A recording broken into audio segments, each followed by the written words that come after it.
우리 사랑하는 제자교회 성도 여러분, 오늘 이 밤에도요 우리가 마음을 모아서 좋으신 하나님을 묵상하면서 우리 하나님의 은혜가 충만히 임하는 우리 귀한 기도가 있기를 바랍니다. 우리 마음을 열고 하나님을 향해서 우리 나가도록 하겠습니다.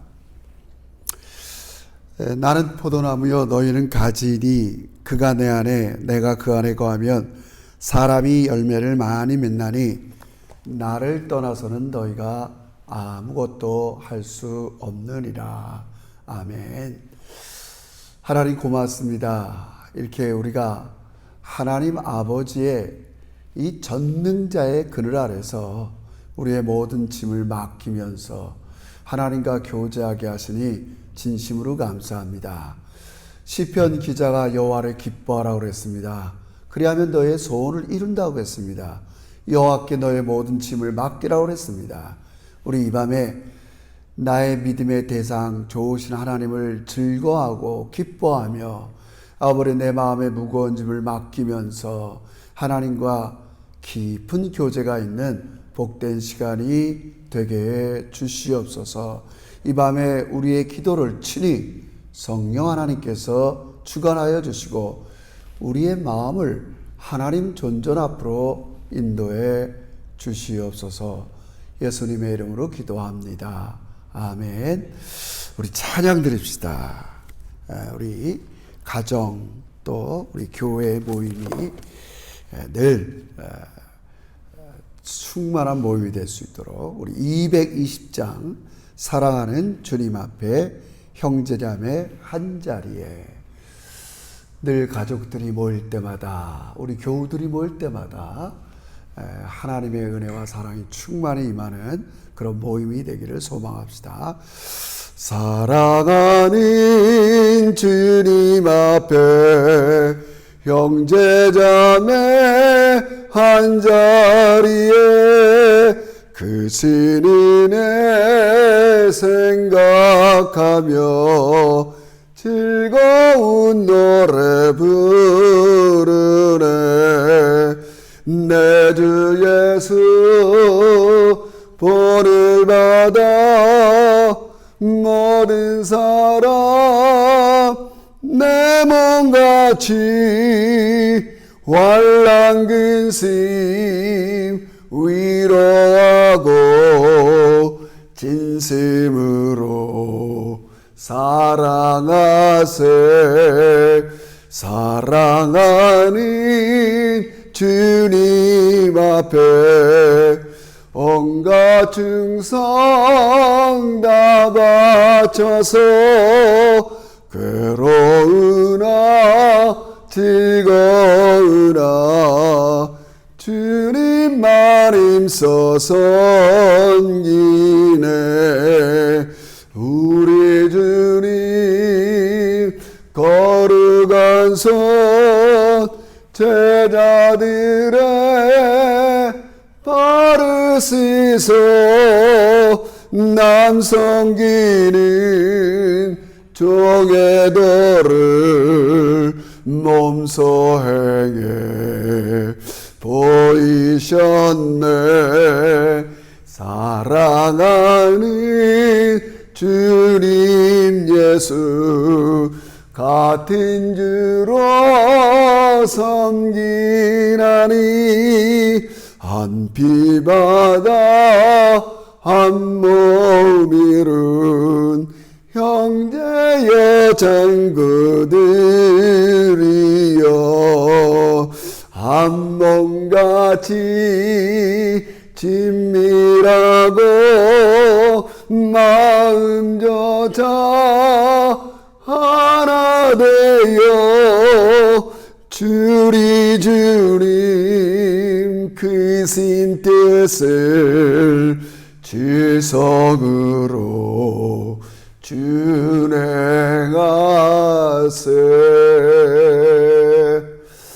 아멘. 사랑하는 성도 여러분, 우리는 이 세상에 몸담고 이 세상의 질서에 있지만 예수 그리스도를 통해서 하나님의 자녀, 이제는 하나님의 다스림, 하나님의 질서 아래 살아가는 사람들입니다. 특별히 오늘 말씀 본문 안에는 하나님 나라, 하나님 질서에는 어떤 차별도 있을 수 없다 합니다. 우리가 사는 세상은 인종의 차별, 또 사회의 신분의 차별, 심지어 한국 사회, 여기도 좀 그럴 수 있지만 남녀, 이 젠더의 갈등들이 많이 있는 이 시대입니다. 우리 이럴수록 주님께서 우리를 위해서 십자가에 죽으시고 부활하셔서 모든 인간이 차별 없이 하나님의 은혜와 사랑을 받은 것을 좀 명심하면서 이 시대에 꼭 우리가 보여줘야 될 기독교의 가치가 차별이 없는 겁니다. 그래서 성경은 그것을 하나됨이라고 말씀하시죠. 먼저 우리 제자교회는 하나됨을 구현합시다. 내가 교회에 오래 다녔으나, 또 내가 예수를 오래 믿었으나, 또 내가 나이가 많으나, 내가 또 어떤 직분을 가졌으나, 이런 건 하나의 질서고 책임이지 결코 누가 더 우월하고 누가 높은 것, 그런 개념이 아닌 걸 우린 분명히 압니다. 우리가 보여줘야 될 것, 하나님 나라는 차별 없는 나라라는 걸 보여주면서 아버지 이런 은혜가 우리 제자교회 모임에, 우리 가정에 아버지 구현되게 해주세요. 오히려 섬기려고 하고 희생하려고 하고 사랑하는 아버지 가정, 우리 제자교회 모임 되게 해주세요. 이 은혜가 깊이 뿌리내리고 있게 해주세요. 우리 간절한 마음으로 우리 하나님께 기도하며 나가봅시다. 다 같이 기도하겠습니다. 하나님 아버지 고맙습니다. 이 시간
예수님의 이름으로 기도합니다. 아멘.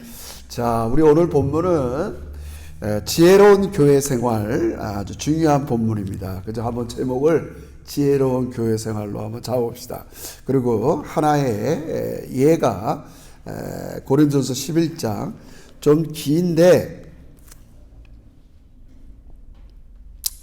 우리 시간을 좀 정리하기 위해서 11장 1절서부터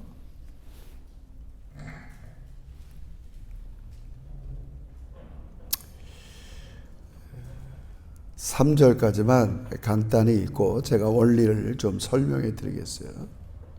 11장 1절에서 3절 같이 한 목소리 읽겠습니다. 시작. 너희가 모든 일에 나를 기억하고 또 내가 너희에게 전하여 준 그대로 그 전통을 너희가 지킴으로 너희를 칭찬하노라. 그러나 나는 너희가 알기를 원하노니 각 남자의 머리는 그리스도요 여자의 머리는 남자요 그리스도의 머리는 하나님이시니라. 아멘. 제가 짧은 11장 3절 바울이 교회의 질서의 원리를 하나 이야기했는데 왜 이런 얘기를 했는가를 우리 같이 살펴보면서 은혜를 나누기를 원합니다. 여러분, 먼저 우리가 예수 그리스도를 통해서 복음을 받아들이고 죄의 질서에서 벗어나서 우리는 새롭게 born again 거듭나서 새 사람이 되었어요. 그리고 새 사람이 되어서 우리는 이제 새로운 삶을 살아가게 됩니다.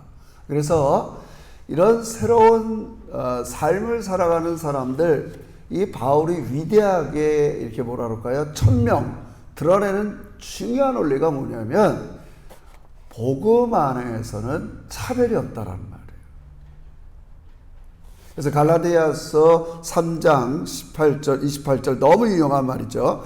너희는 유대인이나 헬라인이나 종이나 자유자나 남자나 여자나 그리스도 예수 안에서 하나니라.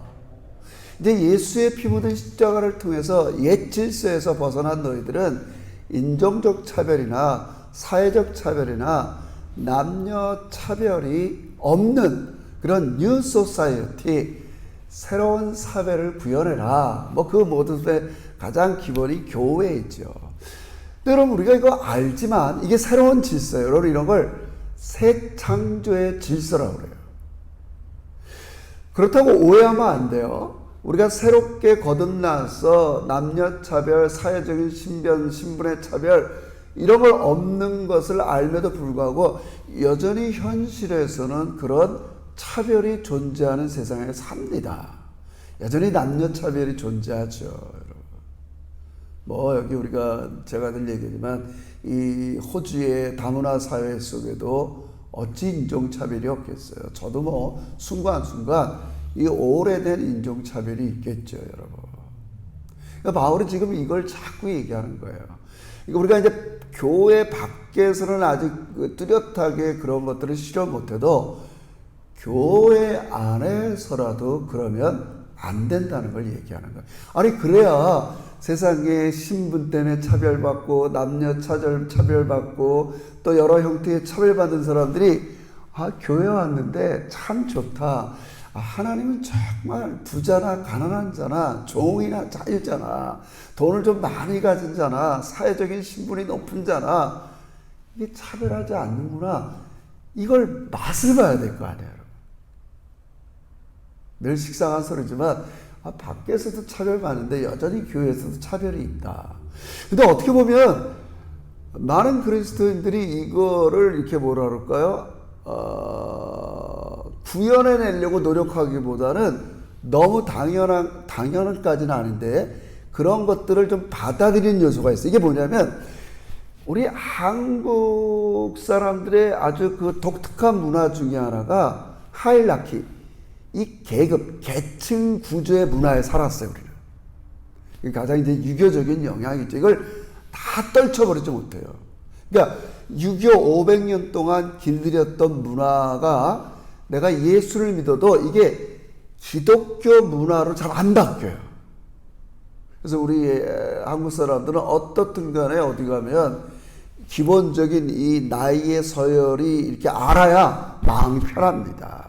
그래서 어떤 사람도 제가 직접적으로 나이를 못 물어보면 학번을 물어보죠. 아니면 결혼 언제 했냐, 첫애는 언제 낳냐, 또 아이가 몇 살이냐. 대충 계산해서 저 사람 나이가 몇 살이다. 이래야 이게 이미 정해져야 이 계층, 이 질서가 정해져야 내가 이 존댓말을 써야 되나 모아서 이게 우리는 늘 갖고 있어요, 여러분. 근데 이게 그대로 교회에 오면 많은 사람들이 교회에서 직분도 계층으로 이해하는 거예요. 목사 다음에 장로, 장로 다음에 안수집사, 집사, 평신도. 이걸 이렇게 하이라키 계층 구조로 이해를 해요. 이게 정말 아무리 얘기해도요, 우리 잘 안 바뀌어져요. 잘 안 바뀌어져요. 뭐 장단점이 있어요. 근데 여러분 이러다 보면 교회 안에 하나됨이 훼손될 여지가 많이 있어요. 여러분. 이미 이렇게 계급이 있는데 어떻게 하나가 되겠어요?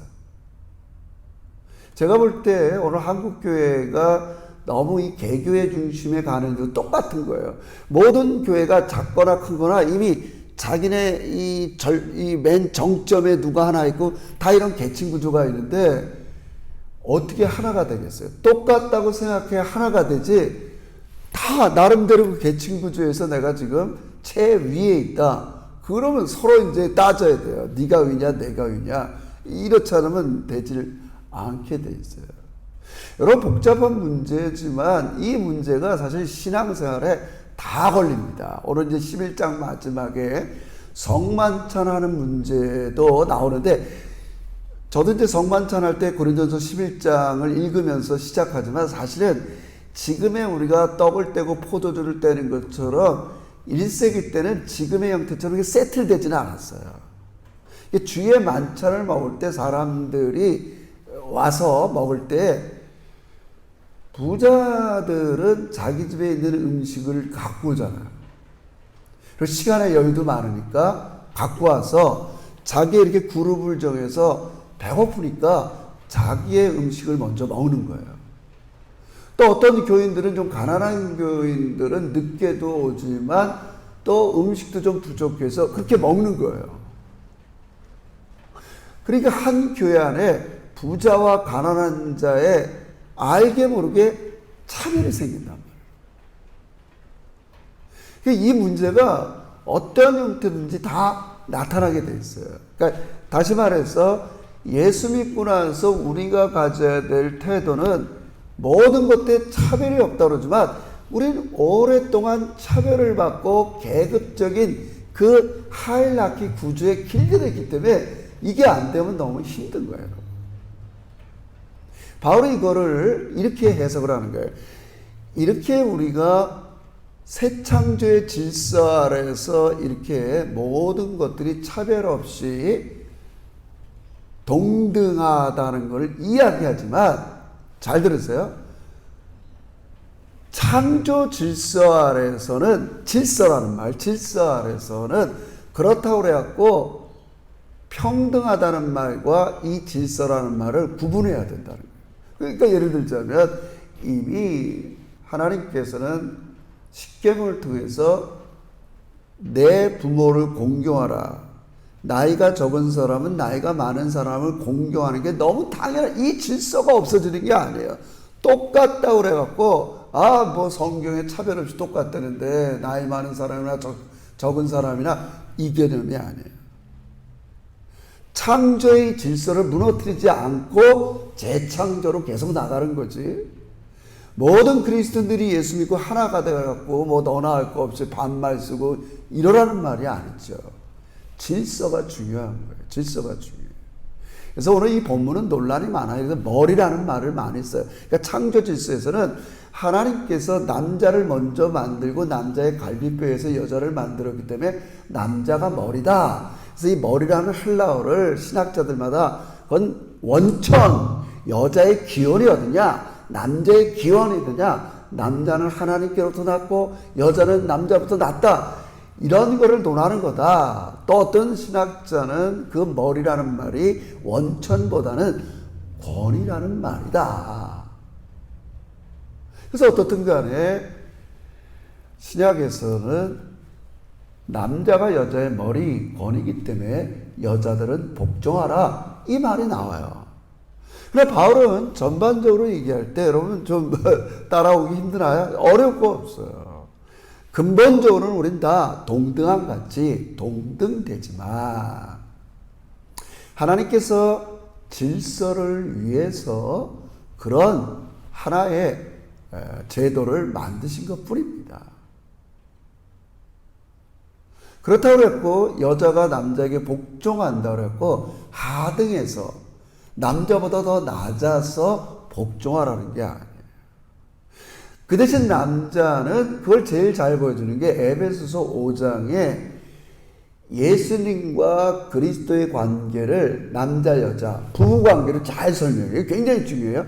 어떻게 설명하냐면 남편들은 아내를 사랑하기를 제 몸처럼. 굉장히 중요한 말이에요. 똑같으니까 제 몸처럼 사랑하라는 거예요. 도리어 뭐 어디까지 얘기하냐면 제가 여러분들에게 얘기했지만 아내들한테는 이렇게 얘기해요. 아내들이여 자기 남편에게 복종하기를 죽게 하듯 하라. 반면에 5장 25절에서 더 나아가면 남편한테는 남편들의 아내 사랑하기를 그리스도께서 교회를 사랑하고 자신을 주신과 같이 남편들도 자기 아내를 제 몸같이 사랑하라. 자기 아내를 사랑하는 자는 자기를 사랑하는지라. 누구든지 언제든지 제 육체를 미워하지 않고 오직 양육하여 보호하기를 그리스도께서 교회를 보호한 같이 같다. 그러니까 결국은 사실은 남자나 여자가 뗄래야 뗄 수 없이 하나라는 거예요. 누가 더 높고 낮지 않다는 거예요. 어디 안에서요? 하나님 안에서. 그리스도 안에서는 높고 낮음이 없어요. 그런데 질서상 남자가 해야 될 책임은 아내를 보호하고 여자를 보호하고 약자를 보호하고 내 몸 사랑하는 것처럼 그게 질서를 갖고 있는 사람의 태도예요. 남자가 이 질서를 위해서 해야 될 태도는 자기 몸 아끼듯이 여자를 아끼고 아내를 아끼는 거예요. 아내 쪽에서 이 질서를 위해서는 남편한테 복종하는 겁니다. 형태는 다르지만 그렇게 하는 거예요. 그래서 항상 우리 교회 안에서도 마찬가지로 질서는 이렇게 계급적인 계층의 질서가 아니라 동심원이에요. 목사가 가장 중심에 있고 또 직분자들이 있고 수평적인 관계에서 책임감이죠. 그러니까 아무나 그 중심의 자리에 앉으면 안 돼요. 그러니까 우리가 직분을 함부로 세울 수가 없는 거예요. 목사도 아무나 될 수가 없는 거예요. 그 중심에, 가정의 중심에, 교회의 중심에 그런 리더십들이 있는 거기 때문에 굉장히 중요한 것들을 말씀하는 거죠. 그래서 오늘 본문의 이슈는 당시 이 유대교 회당에서 늘 바울은 회당에서 예배를 드렸으니까 유대교에서는 남녀 구별이 뚜렷했어요. 회당에서 같이 앉아서 예배를 못 드려요. 우리 한국교회 처음도 이렇게 기역자 교회 갖고 남녀 이렇게 따로 예배를 드렸잖아. 이렇게 보지 못하게 그렇게 했다는 거예요. 근데 바울은 괜찮아. 그리스도 안에서 남자 여자 차별이 없어. 그 대신 전통적으로 쓰던 대로 너울, 우리 카톨릭에서는 아직도 너울이나 이런 수건 같은 거 쓰고 예배를 드리잖아요. 그게 무슨 뜻이냐면 나 위에 어떤 권위가 있다, 그 뜻이에요. 그 복종하라, 그걸 실천하는 거예요. 근데 바울은 그러지 않아도 돼 이렇게 얘기했는데 갑자기 여자들이 자기 떤, 우리 생각해보세요. 그 당시 그렇게 했던 사람들이 유럽 문화에서 머리 긴 거 늘어뜨리고 교회 안에서 입어보세요. 그 남자들이 활짝 놀란다고요. 심지어 바울은 그게 성적인 어필도 될 수 있다는 거예요. 예배 때 그거 좋지 않으니까 원래는 그렇게 해도 상관없지만 예배 때 그러면 사람들이 저 사람 왜 저러고 왔어?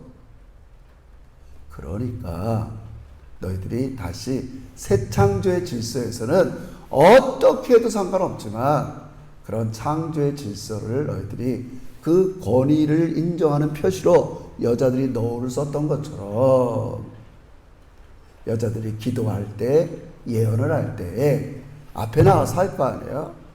그렇게 하라는 거예요. 여러분, 우리 전통적인 한국 교회는 여자들은 기도도 안 시켰잖아요. 오늘 우리 교회에서도 뒤에서 우리가 해야 되는데 안 하잖아요, 여러분. 오래된 이런 문화와 관습들이 있는 거예요. 그건 성경적이지 않지요. 그러니까 바울이 말하고 싶은 그런 거예요. 그러니까 이 지금 시대는 더 이런 게 필요하죠. 왜냐하면 교회가 이 세상에 어필하지 못하고 조금 이렇게 부정적인 이미지를 갖고 있는 시대에 그렇게 욕먹을 짓을 아예 하지 말라는 거예요. 특히 공예배 시간에, 거룩한 예배 시간에 복장 이런 것도 조심할 필요가 있다는 거죠, 여러분. 그러니까 우리 이제 다는 아니지만, 대단하지만 여름이 다가올수록 노출, 슬리퍼 이거 조심해야 돼요. 요즘 우리가 일반 사회에서 젊은 사람들 할 거 없이 이 레깅스 같은 거 많이 입고 다니잖아요. 몸에 드러나잖아요, 여러분. 여러분, 그거 입고 어떤 사람이 여기 와서 설교해 보세요. 아니, 아무리 좋은 말을 하더라도 이 드러난, 바울이 지금 이런 걸 얘기하는 거예요. 여자들이 그동안 너울을 쓰고 두건을 썼다가 자기 머리도 길게 늘어뜨리고 다녀보세요. 다들 놀랄 일은 아니에요. 그럴 바에는 바울은 다시 그런 것들 너희들이 기도를 하고 예언을 하고, 지금 말하면 사람들 앞에 공적으로 얘기할 때 너울을 쓰면 좋겠다, 그렇게 얘기하는 거예요. 그래서 결론적으로 그렇게 얘기하는 거예요. 자, 13절, 너희는 스스로 판단하라. 여자가 머리를 가리지 않고 하나님께 기도하는 것이 마땅하나 만일 남자에게 긴 머리가 있으면 자기에게 부끄러움이 되는 것을 본성이 너에게 가르치지 아니하냐. 지금 마땅하지만 그렇게 하지 말라는 거예요. 마치 남자가 우리 장발 머리 길게 밑에까지 놓으면 아무리 무슨 락카 막 이러면 이상한 것처럼, 이건 하나의 뭐 윤리도 아니고 그냥 자연법에 호소하는 거예요. 여자들이 그동안 단정히 했던 것들을 풀어헤치면 그것은 사람들의 이목을 끌고 싶고 조금 좀 그러니까 이왕이면 옛 모습 그대로 하라는 거죠. 여러분, 슬기로운 교회 생활하기 어렵죠. 그러나 우리는 지켜내야 됩니다. 뭐 때문에 그래요? 하나님을 드러내고 예배의 중요성을 우리가 드러내기 위해서. 자꾸 하나님께 집중하고 보이지 않는 하나님이 우리 가운데 서 계신 걸 보며 예배해야 되는데 서로의 그런 것들이 자꾸 어필되다 보면 신경을 딴 데 쓰게 되는 거 아니에요. 바람직스럽지 않다는 거예요.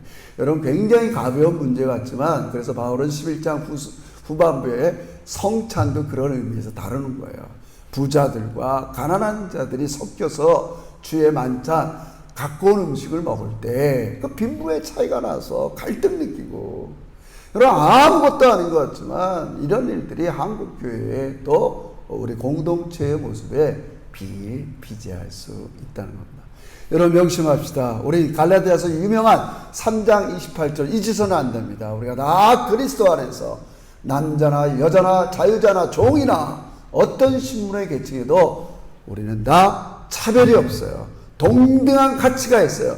그럼에도 불구하고 창조의 질서, 우리는 그런 질서를 훼손하면 안 돼요.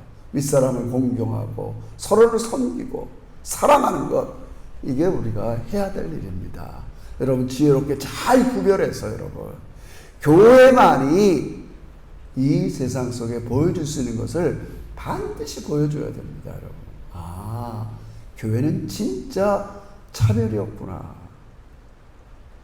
그것은 하나님께서 여러분과 저를 차별 없이 너무 풍성한 은혜로 우리를 받아줬기 때문에 그렇습니다.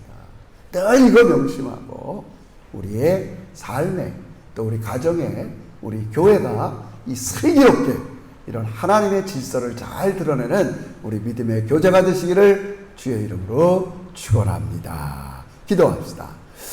하나님, 고맙습니다. 우리는 이미 이 세상에 태어날 때부터 차별과 편견과 이 세상 속에 길들였는데, 이제 예수님을 알고 내가 들어갈 하나님 나라, 하나님이 다스리는 나라, 그리고 그 나라를 구현해야 될 교회는 이미 예수 안에서 그 어떤 차별, 편견, 차이가 없다는 걸 우리에게 알려주셨습니다. 그럼에도 불구하고 우리는 여전히 계급을 지향하고 아무리 서로 높은 것들을 따질 때가 많이 있는데, 이런 어리석은 자리에서 자꾸 내려오고 우리 예수님께서 우리를 받아주셨듯이 우리도 우리 주변에, 교회, 우리 가정에 서로를 받아주고 섬기면서 아버지 주의 나라를 이루어내는 믿음의 종들이 되게 주옵소서.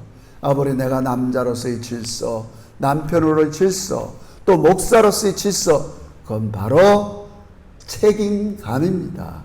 이 책임을 잘 지면서 질서를 이야기하는 슬기로운 우리 교회 생활이 되게 해 주시옵소서. 감사드리며 예수님의 이름으로 기도하옵나이다. 아멘. 오늘 주신 말씀 기억하면서 우리 교회 안에서, 가정 안에서, 저도 잘 안 되지만 인간관계 안에서 여러분 더 자유롭고 우리 행복한 인간관계가 되시기를 주의 이름으로 축원합니다.